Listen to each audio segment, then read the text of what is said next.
sen bilan umra safariga birga borsak. Madinaga qo'ndik.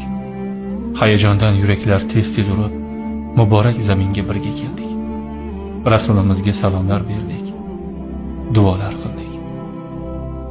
Keyin esa labbay Allohim labbay deya istig'for va tavba bilan Makka tomon yo'l oldik.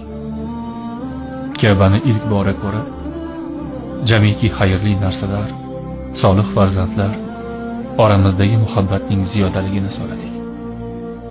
Endi yana ham tasavvur qil. Alloh umramizni qabul qilib, solih bandalari qatorida jannatiga kirgizsa, qo'l ushlashib jannat tomon yurib borsak. Ey bir-birini xolis Alloh uchun yaxshi ko'rganlar, ey solih bandalar, juftingiz bilan jannatga kiringlar deyilsa, tasavvur qilgina. Bundan ortiq baxt bormi?